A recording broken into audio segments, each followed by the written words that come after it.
Hello Spooks and Spookettes, and welcome to part 3 of Godzilla-thon.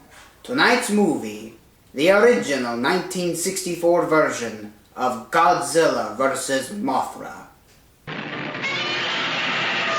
to the fight of the century. Godzilla vs. Mothra.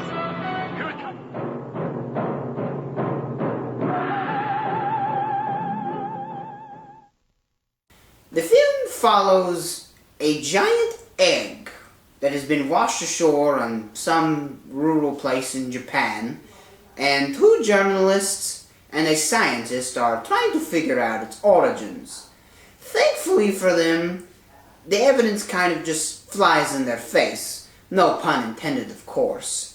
These two little tiny fairies pop out of nowhere and basically tell them that the giant egg belongs to this giant butterfly by the name of Mothra, who lives on, ironically enough, Mothra Island, which is inhabited by a bunch of native people with really cool headdresses, and they bow down and they worship Mothra. Of course, their island, some of it has been destroyed by atomic testing, and that explains why Mothra is so freakishly huge. Well, Mothra wants her egg back. But they can't get the egg back because it has been bought by two very greedy businessmen who want to put it on display as an exhibition. And to further complicate things, Godzilla pops into the picture and, well, he wants to eat the egg. Scrambled eggs much? I don't think that made any sense. Well, I wish I had two fairies that followed me everywhere to sing backup.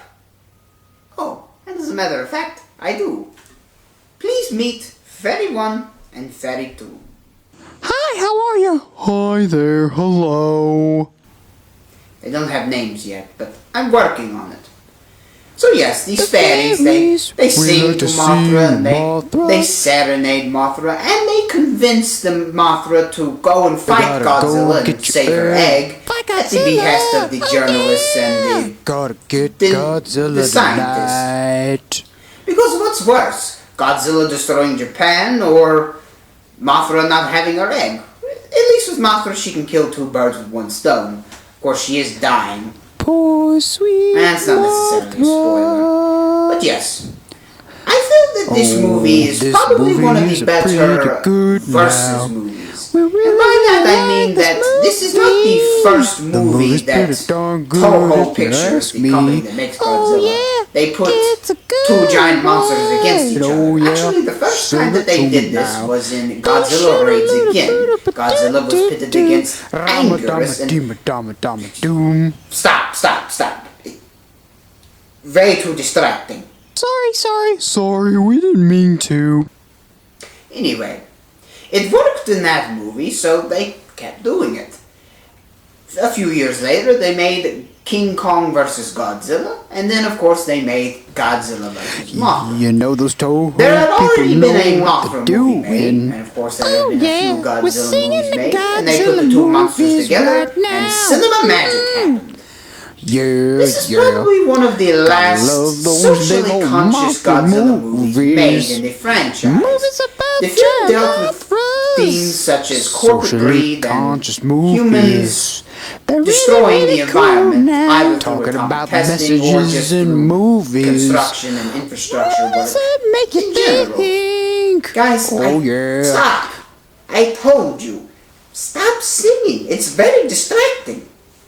I thought we sounded pretty good, though. Yeah, we sounded just like the fairies from Godzilla vs. Mothra. No, it doesn't sound good at all, actually. You sound horrible. There's nothing like the fairies from Godzilla vs. Mothra.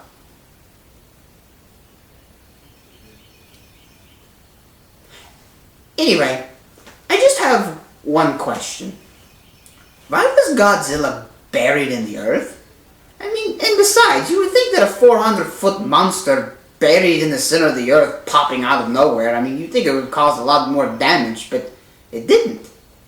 It was just really weird. I mean, I can understand him emerging from the sea, because, I mean, he does that 9 times out of 10 anyway, but the dirt? I don't know about that one. years after this movie was released, another Godzilla vs. Mothra movie was made. It was not a remake, it was just another Godzilla and Mothra story, and it was good, but not nearly as good as the original. Not by a long shot. Well, that's all the time that I have. Be sure to join me next week for my review of Son of Godzilla. Until then, as far as things go, when things go bump in the night, There are such things. You heard them.